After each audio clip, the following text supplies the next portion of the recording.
Okay, we continue. So we are on. We got the parak bays, and we are on. Let's see where we are over here. We are on. One second. Yeah. We got to what do you call it? Achashverosh has the what do you call it? He's upset because he killed Vashti, and then the what do you call it comes in. The chamber, the young chamber guys come in there and they start giving him advice. That's where we got to yesterday. So just let me get my. I don't know why I'm all confused over here. Okay, here we go. Okay, so Achashverosh decides. It's page 1253. He decides to have this. They send out to go and gather up all the women, and they're going to have a contest, and then the one who is the best looking Achashverosh. And Achashverosh has two. He's actually got two things in mind. Why? If you look, you'll notice that Achashverosh in pasuk. Let me just read the pasuk inside for a second. Pasuk Daled, Perak Beis pasuk Daled on 1253. V'hanara asher tita b'nei hamelech. The young lady who the king finds favor in the king's eyes, Timloch tachas Vashti, she will rule in place of Vashti. Vayitav hadover b'nei hamelech v'yaskein. And the matter, the Achashverosh liked the idea, and he implemented it. So, what Achashverosh hears in this is something different than what this young man. The young man sees it in terms of just a beauty contest. Achashverosh realize what he likes about the idea is it's going to accomplish two things. The beauty, that's good. You know, the beauty he certainly has no problem with that. He's certainly interested in the beauty.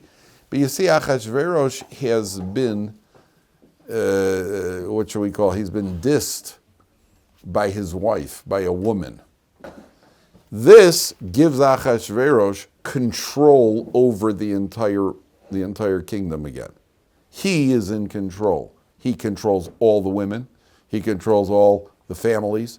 This gives him, it's not just a plot to get a beauty queen over here, as much as it re-establishes his control over it. You got no choice. Send your daughters, send them up this way, and you've got control over the women, and you've got control over the entire kingdom. Therefore, from a political point of view, Achashverosh likes the idea.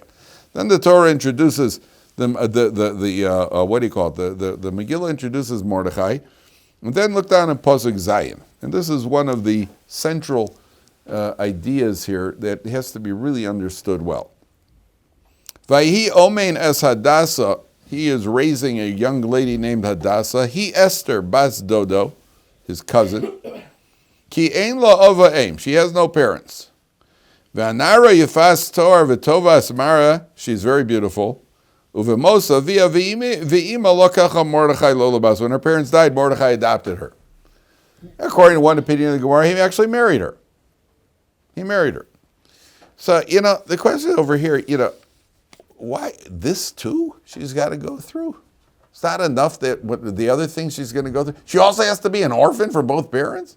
Why couldn't she just be a regular girl from a regular home, and then she's the one who ends up by Achashverosh? This also she's got to go through. That she loses her parents. That's how. Imagine. What? How much suffering could one person endure? What's she got to go through this for? A good question, isn't it? The answer is brilliant. What's the answer? Okay. We'll hold the answer for a second. So. They have they have this contest. And then in Pasuk Yud, we're going to answer that question in a second. In Pasuk Yud, Esther gets taken. She gets taken to the king. And as soon as Haggai meets her, Haggai's like the guy in charge of the women, he sees, okay, this is a good one here. I'm laying the odds on this one. Right? And he rolls out the red carpet for Esther. It's like if there's a golf tournament, and you're going to bet, as soon as you see Tiger Woods, you bet on him against the field, right? You all of a sudden you see the one that this is where the odds are. The smart money is here. And then in Pasuk Yud it says Lo Higida 1254. Lo Higida Esther es Amma, 3 lines from the top. She doesn't say who she's from, ve'es moladeta, or where she's born. Ki Mordechai tziva aleh asher lo sagid. Mordechai said not to tell. I don't understand. This is the big question over here. You know, they're gathering up all these women. And they know this one's from France, and this one's from Italy, and this one's from Ireland. This one. Also, they get this girl. Where's she from? I mean, my goodness, you know, she's the only one wearing a dress. She's the only one who's sneeze. Her hair is in a ponytail. She speaks Yiddish, right? Well, where do you think she's from? Well, what do you think? Who do you think she is? How could? What do you call it? How could? What are you thinking? This is not an Italian. Well, what are you thinking over here? What do you mean that she doesn't tell anybody? Who are you? Right? What you don't know. What does that mean? The answer is, this now answers the first question. Why'd she have to be an orphan girl? Why'd she have to be an orphan? This is all going to help to maintain her cognito. Makes you tough. What? Makes you tough. Makes you tough, that's for sure. But even more than that, they know where you didn't know where they picked up all these girls from all over the place. They pick a girl out of Bnei Brak, right? From her father's a Rosh Yeshiva, he's the head of the Sanhedrin, and they pick her out of Bnei Brak. Gee, I wonder what her nationality is. She's from she's Bangladeshi. What do you can't figure that one out? And all of a sudden, every 5 minutes she's davening. Every 5 minutes she's davening, and you can't figure out. The answer is, oh sure, we know where she came from. She came from Mordechai's house. We know that. But Mordechai says, listen, yeah, I raised her. I saw this orphan girl on the streets, and I picked her up, and I took her into my house. Was she raised Jewish? Yeah, but that's not good enough for the king. I want to know what your pedigree is. And therefore we see that HaKadosh Baruch Hu spins the wheels in advance. Why did she, can you imagine when her parents died, everybody on the block was, terrible tragedy. Oh, your father died, terrible tragedy. Now her mother died, terrible tragedy. And that ends up becoming the deliverance for the Jewish people from total annihilation. That's part of God's plan. She has to be an orphan girl, because then when they bring her to the palace, and she's obviously raised Jewish and behaves Jewish, but I don't know where she is. For all we know, she might be from Scotland. For all we know, she might be from Denmark. We don't know where she's from. Mordechai says, yeah, what do you want from me? I saw a girl wandering the streets. She told me her parents died, so I took her in. I don't know what she was. I don't know what her nationality was. And you're the king. You want to marry? I don't want us to marry some what do you call it? Some girl who knows where she's from. A mongrel. I want a pedigree over here. I want something that I know where it's coming from. That becomes part. And Esther doesn't say. Esther doesn't say. Why not? For one reason. And the Vilna Gaon says this is the deliverance of the Jewish people. Esther, she goes in there. And she's brought to the king, and Achashverosh is absolutely enamored with her, and he immediately picks her out to be the queen, and the entire time Esther won't say who she is. Why not? For one reason. Take a look at that pasuk yud again. 3 lines from the top on 1254. Lo higida Esther es ama ves moladeta, ki Mordechai tziva aleh asher lo sagid. Because Mordechai said not to. And regardless of what happens down the line, he's got Achashverosh, she's eating out of her hand. She's everybody loves her. She's charming and wonderful, and everybody. But can you just tell us who you are? No. Why not? You got nothing to worry about anymore. There's nothing to be afraid of. Yeah, there's one thing to be afraid of, Shlomi. There's one thing to be afraid of. Only one thing to be afraid of. Fear itself. Mordechai said, don't tell. The Gadol Ador gave me instructions. I don't have to understand. I don't have to understand why. He's got something in mind, therefore I don't tell. Why doesn't Mordechai want her to tell? And this is the brilliance of Mordechai. He's covering both sides of it. Mimon nafshach. Right? Mordechai understands that something very strange is going on here. Mordechai is the Gadol, he's the head of the Sanhedrin. And Mordechai is on the Sanhedrin. And he understands something is going on over here. This is very, very strange. This entire situation that there's a whole that Vashti was killed and now there's a beauty contest. Number two, it's very, very strange that the Jewish girl is taken into the palace and somehow gets ahead of the line of all these others. Somehow Esther is taken in. And this is especially true according to the opinion of the Gemara that she wasn't physically attractive. She just had a lot of charm.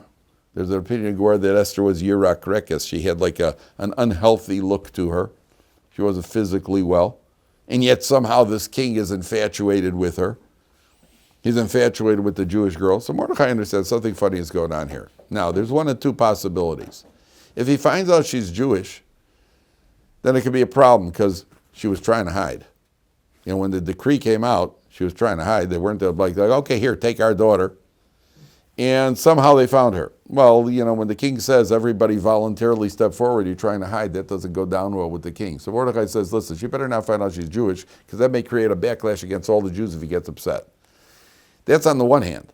On the other hand, if there's something going on here on a broader scale, there's a bigger plan happening here, then obviously HaKadosh Baruch Hu wants her here for a reason, then it's the best that nobody knows she's Jewish.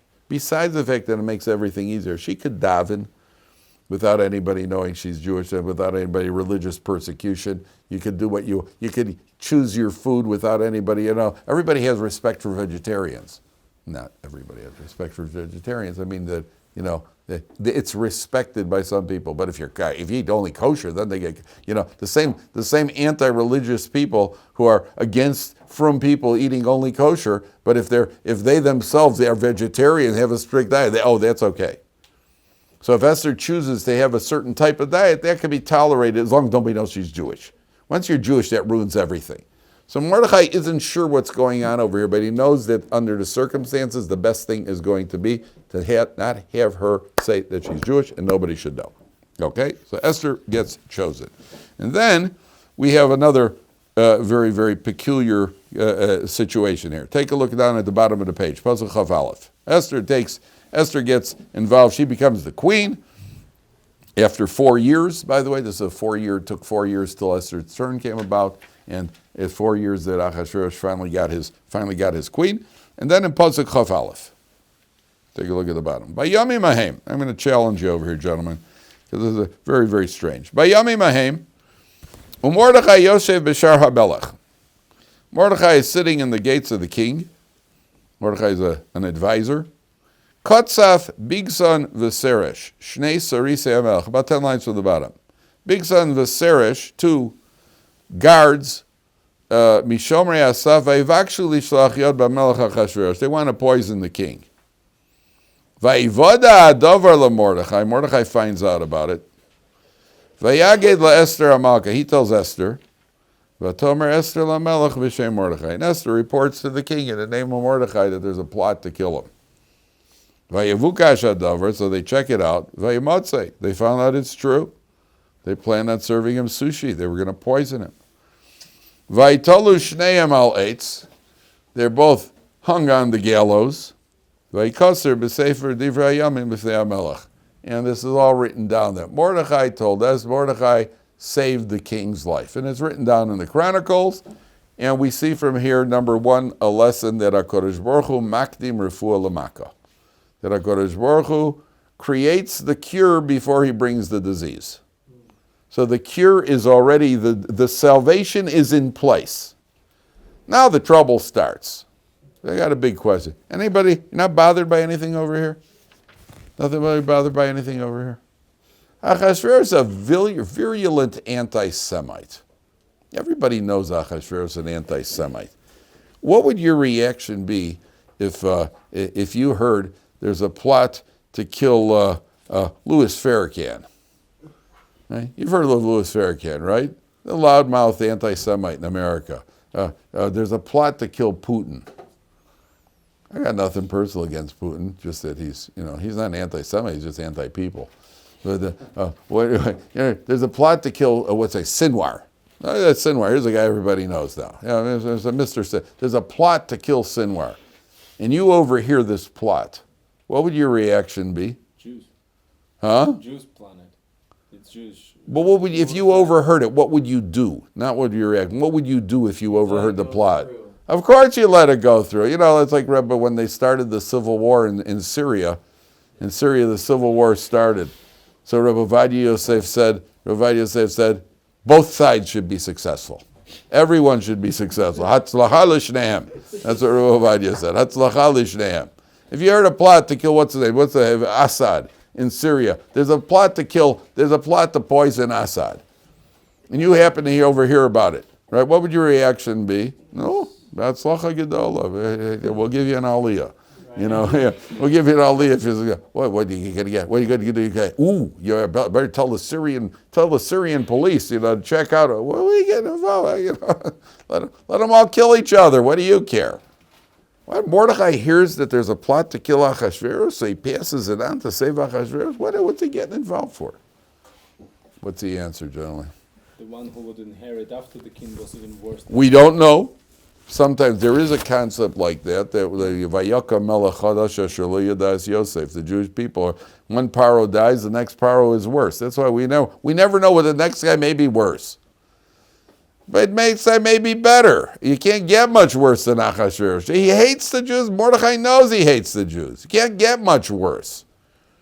So yeah, you're right. I don't know who the next guy is going to be. So you don't have to go save this guy. Just fold your arms and go home. So how did Mordechai found out about this? So the Gemara says, he's sitting on a bench, and these two guys, Bigsan and Seresh, they're planning to kill the king, and they're talking in a language. They look over, they see there's this Jew sitting on the bench on the bench of the park, and these two guys start talking about a plot to kill him. What they didn't know is Mordechai's a member of the Sanhedrin, who understood 70 languages. So Mordechai, he perks up. These guys are talking about killing the king. He understood. That's one opinion. There's another opinion that it was Ruach HaKodesh. That Mordechai didn't overhear them. But let's go with the first opinion. He understands what he called. He understands that 70 languages, and he overhears this plot to kill the king. What does that tell you? Can I ask you a question? Have you ever heard of a plot to kill somebody, to kill the president, or to kill a dictator? Have you ever overheard a plot? Why not? Because people who plot don't talk when there's somebody else around. That's why. You don't look down the bench and say, well, he probably doesn't understand. If you look over and you see a guy sitting there, then you move and you go talk somewhere else. You don't make plots. If you guys ever plot to kill anybody, you never know. I got to teach you everything over here. I got to educate you. If you're ever going to plot to knock off a dictator, don't talk around other people. If Mordechai sees these guys, he's sitting there like, there's a plot to kill Achashverosh, and I'm hearing about this plot. Now there are one of two conclusions you could draw. Either it's just a remarkable coincidence, or it's that the Ribbono Shalom wanted me to hear about this. And if he wants me to hear about this, it's not, some coincidences in life. Yeah, it's a coincidence, but sometimes you got to draw conclusions from coincidences. And Mordechai is a member of the Sanhedrin, and it's just by coincidence that I've heard a plot to kill Achashverosh. That means obviously HaKadosh Baruch Hu wants me to do something about this. Otherwise, I wouldn't be hearing about it. So what does Mordechai do? So Mordechai goes, says, Esther, go tell the king. And they check it out, the guy get killed. Number one. Number two, if you heard of it through Ruach HaKodesh, then for sure he's meant to do something about it. HaKadosh Baruch Hu doesn't give you Ruach HaKodesh just because he's got nothing to do and he wants to keep you busy. Like, ding, Ruach HaKodesh. Wow, that was cool. I got some Ruach HaKodesh. That means if you're hearing about it, you're meant to do something about it. So Mordechai hears, he overhears a plot. In Israel, when I first moved in, the phones were very, very dodgy in the country. So you picked up the phone, and a good percentage of the time you heard other conversations on the phone. Yeah, they were working out. They didn't have, the system wasn't working great. So I once picked up the phone, I heard these two guys talking. I had to make a call, I heard these two guys talking on the phone. So I said, could I use the phone? They started yelling at me, get off the phone. I said, I need to make a call. And I couldn't use my line while they're talking. So I just said, okay. And at first I said something to the guys. And I said, okay, but I continued listening. And one of the guys says to the guy, see, I told him. One of the guys says to the guy, I told him. And I said, that's when I got in. I said, you told me nothing. I'm still on the line. And then they start yelling. They started, was my wife upset with me? She was so upset with me. That was great. great. You should have hung up the phone. Why are you listening? Now, all of a sudden, now 2 guys on the phone, you don't start talking about plots to kill anybody. If I would pick up the phone and say, I hear 2 guys talking with an Arabic accent. We're going to knock off Assad, my friend. Right? My friend, we are going to knock off Assad. And I hear that on the phone. What a coincidence that I meant to do something about it. That's what Mordechai understands. And therefore Mordechai tells them to get knocked off. Yeah, Azrael, what do you want to ask? Why wouldn't he, maybe it was a sign to help them. To help them? Yeah. Oh, good question. They don't need help. Right? You're asking a valid question. How does what you're asking is, how does Mordechai know how to interpret the sign? Mordechai is a member of the Sanhedrin. That's a very important question. In life, we can't interpret signs. It's a very tricky thing. Signs are very tricky. I decided that I want to go and visit the old age home. I'm going to go visit some old people and cheer them up. And I get to the train station here, and just as I get there, the train is pulling out. That's a sign. What's it a sign of? Well, maybe a sign that this is not one thing I should be doing right now. Or it could be a sign of, let's see how serious you are about the mitzvah. Are you willing to be inconvenienced? So how do I know how to interpret that?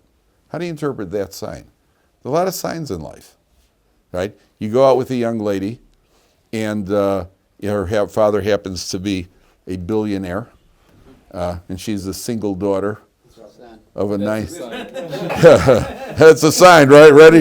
Just signed right here. Right? She's a single daughter of a 91-year-old billionaire who's on a respirator. All right, and you go out with her. All right, and you're reading the signs, right? The signs are all indicating thumbs up. And you're sitting at a restaurant with her, and an ant starts crawling across the table, and she goes like this. Right? Oh, that's a sign that she's got a sense of humor too, right? Yeah. Right? Well, it's a sign. It also may be a sign that she's a sadist, and it's not exactly who you want raising your children. Unless, that there are other signs. How do you interpret? We can't interpret signs. That's why at our level, we have to do what's logical, not interpret signs. If I get to the train station and the train pulled away, the logical thing is, okay, now let me look at my watch. Since I have to be back in the yeshiva by a certain time, that's my responsibility. If I miss that train, if I take the next train and get there to the old age home, and I'm going to then shirk my responsibility of being back by 3 o'clock, then I'm not reading signs. Logically, this is not the thing to do. And if you don't know what to do, so then you have to ask somebody who does. But we're not at a level we can interpret. Mordechai is. And Mordechai not only knows that it's a sign, he knows how to interpret the sign. And if I'm hearing about it, that means I'm not to help them. They don't need any help from me. The logical interpretation for Mordechai is if I've heard about it, that means I'm meant to be getting involved. And therefore Mordechai gets involved. Now, the next thing that happens is that Haman enters the scene. And Achashverosh promotes Haman. Now, if you're a Jew at this point, you're not going to feel too good. You just saved. What do you call it? You saved the king, and who does he promote? Promotes the arch nemesis of the Jewish people, which is Haman from Amalek. You saved the king, and he promotes the arch nemesis. You know when we have a precedent for this? Where do we find this somewhere else in history? Yosef HaTzadik gets chased around by Mrs. Potiphar, right? Remember the story? Gets chased around by Mrs. Potiphar. And he activates a force of willpower that goes down through history. He's called Yosef HaTzadik, beyond our comprehension. How does he get rewarded? By God? Gets tossed in prison for 10 years. How would you feel if you were Yosef HaTzadik at that point? Like, hey, I just went the extra yard for you. I went the extra mile. And that's what I get? I should get a medal over here. That's what I get for going and showing that devotions? I get tossed in the clink? On top of everything, I get tossed in the clink? What's going on here? And over here, Mordechai says he saves the king. Next thing you know, his arch nemesis Haman, the Amalekite, is being promoted. The Amalekites are there. Okay.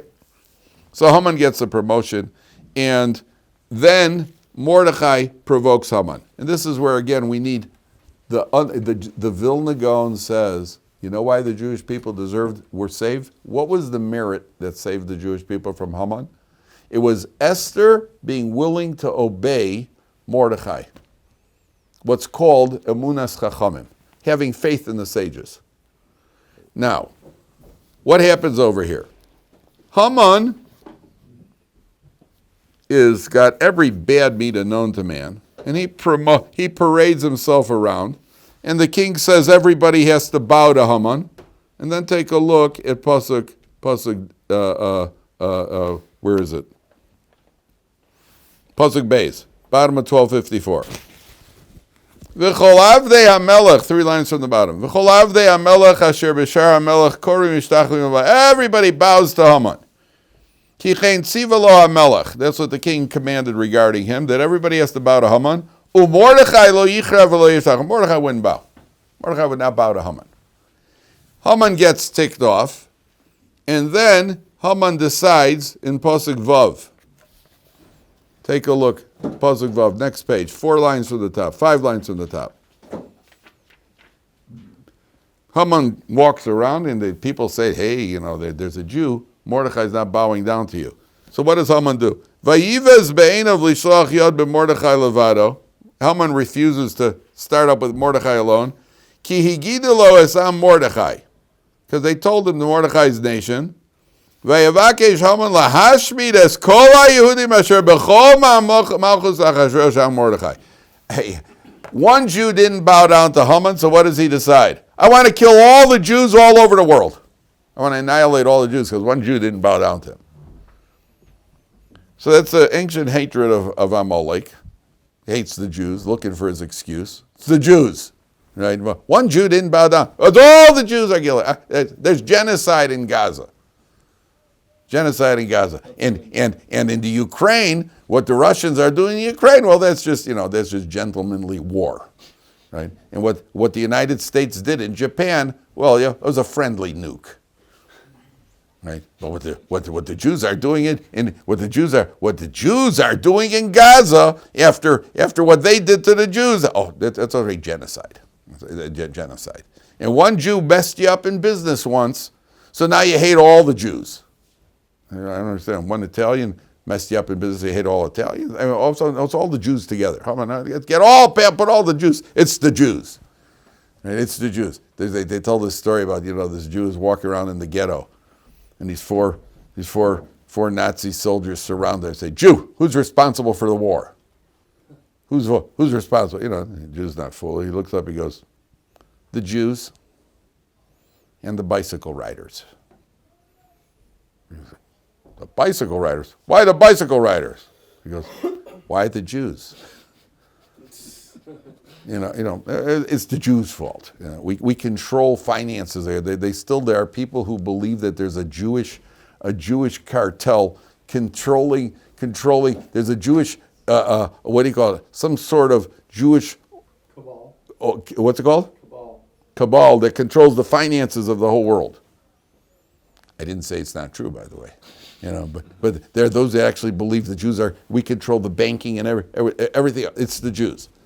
So what does Haman do? Haman decides why. What he really wants to do is he understands if Mordechai is not bowing down to him, it's not because of he's Mordechai. It's because he's a Jew. He wants to go after the cause. The cause is that he's a Jew, and therefore Mordechai refuses to bow down. Now, here's the crucial point, gentlemen. The party of Achashverosh took place 9 years earlier. Mordechai doesn't bow down to Haman, and Haman unleashes a decree to annihilate all the Jews. What's the cause of the decree? If you were there reading the data, what's the cause of the decree?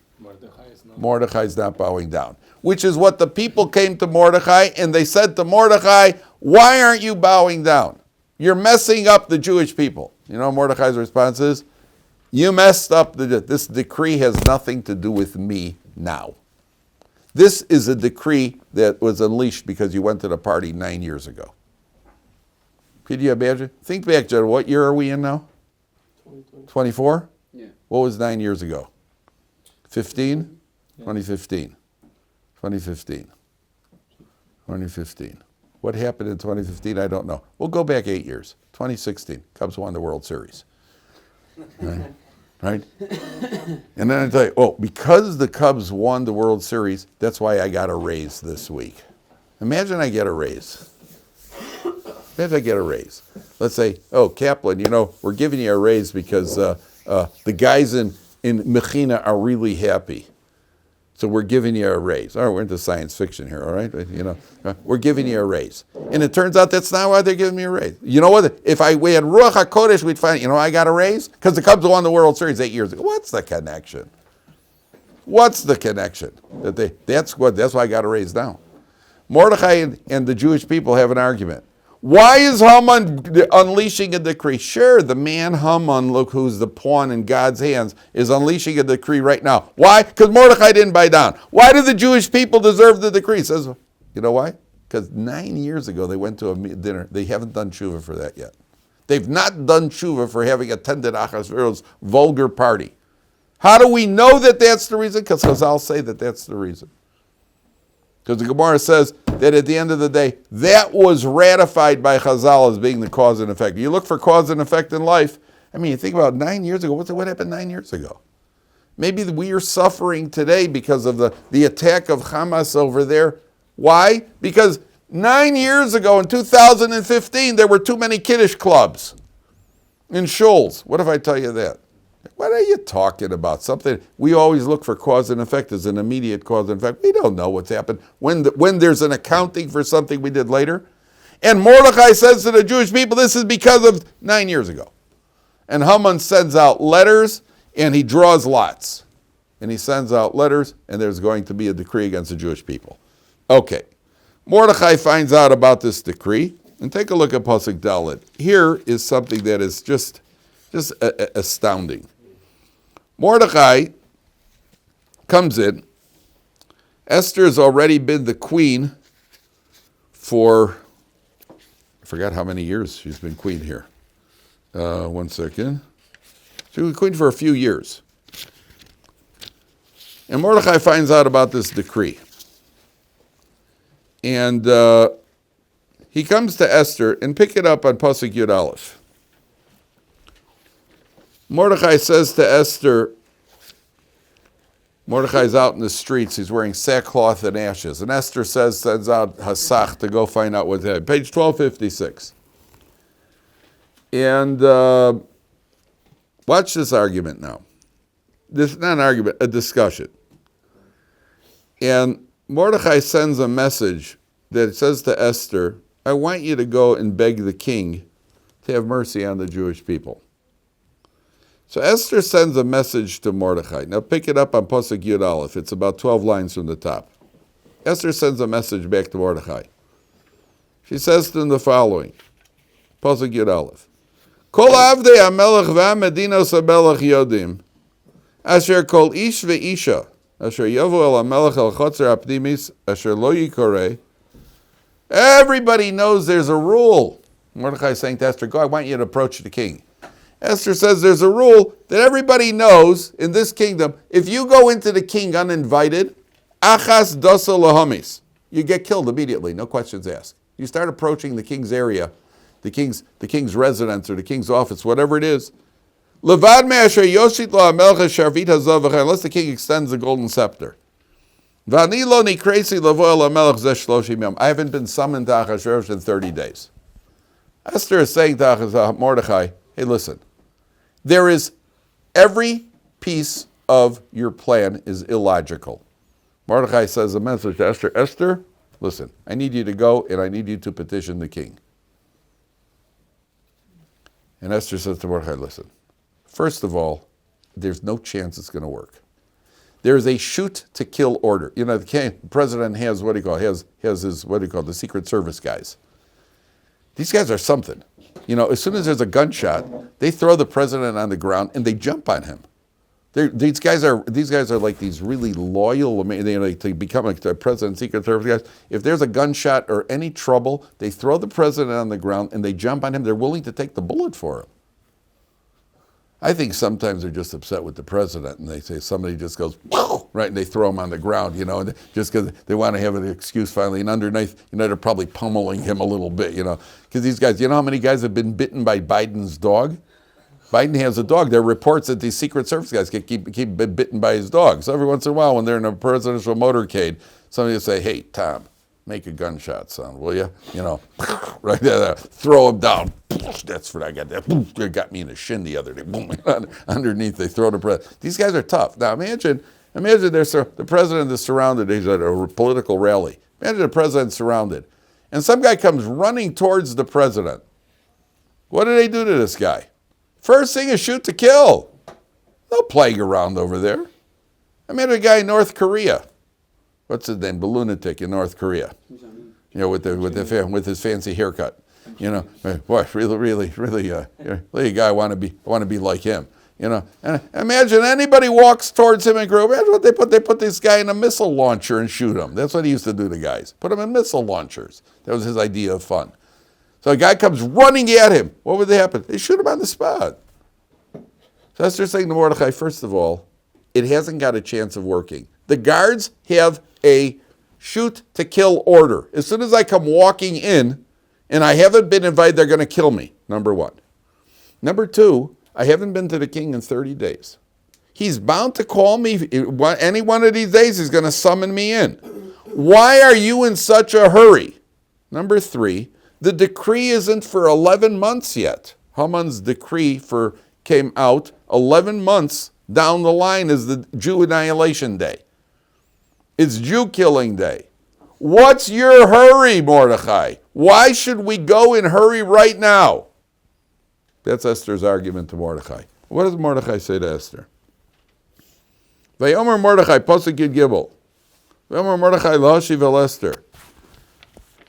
Al tedami benafshech lahimalet beis hamelech mikol haYehudim. Don't imagine that you could hide the king's palace. Ki macharesh tacharishi beis hazos. If you're silent now and you don't do what I tell you, revach va'atzola yamod laYehudim mimakom acher. There's going to be a salvation to the Jews. We're going to be saved. Ve'atu beis avich tovedu. You and your father's household are going to go lost. Who knows if this isn't the reason why you've achieved the position you've achieved? What were you asked? Yeah. Why now is she testing what Mordechai is saying? She's testing what Mordechai is saying because right now there is absolutely no logic. There's no logic. To the contrary. The other way, it may not have been logical, but there's nothing to gain by saying that I'm Jewish. Here she's telling Mordechai to the contrary. For what you want to accomplish that doesn't make sense, it will accomplish more the other way. You want to save the Jewish people. I'm telling you, this is there's nothing logical about what you're saying. The other way she was told, don't tell anybody you're Jewish. There's nothing to gain by telling you're Jewish. Mordechai said, don't. Okay, don't is don't. Here, Mordechai is saying to do the opposite of what's going to work. This would be the ultimate emunas chachamim, though. You're right. And eventually she listens. Right. But her first question, why should I do this? Now, this is astonishing. I said, why should I do it? So Mordechai says, listen, if you don't do it, you and your father's household are going to go lost. Who's the father's household? Esther comes from, who's Esther's ancestor? A man named Shaul HaMelech, King Saul. What did King Shaul do that's caused all this trouble? He let Amalek live. There's a king Agag, and that's why Haman is called Haman HaAgagi. He destroys all of Amalek in their first war, and yet King Agag, he leaves them alive. One night. And that night, they brought in a maidservant to King Agag, and he impregnated her, and the Amalekite line continued. And Mordechai is saying to Esther, who knows if this isn't the reason you've gotten to this point to rectify the sin of your father. And if you don't, then you and your father's household will go lost. This is the last chance to rectify Saul's misdeed. And therefore, you're put in this position to take down Haman. Why does Mordechai want it done now? She's got the logic on her side. Why does Mordechai want it done now? Because Mordechai is worried. If it happens logically, then again the Jewish people are going to say, oh, well, logic, this, that, the other. I want it specifically done in an illogical way so that the Jews will be convinced that this is the hand of God. I don't want it done the logical way. That's not what we want right now. Because logically, no one will appreciate, like having an army go in and kill people. People don't appreciate that it's the hand of God. I want the Jewish people to see the hand of God. And therefore, Mordechai says to Esther, now I want you to do it. Now, I don't want you to wait till later. All right, we'll continue tomorrow, Mitzvah Hashem. We're on just remember, we're on Perek Yudalet. I want to tell you tomorrow the single most phenomenal speech I ever heard in my life.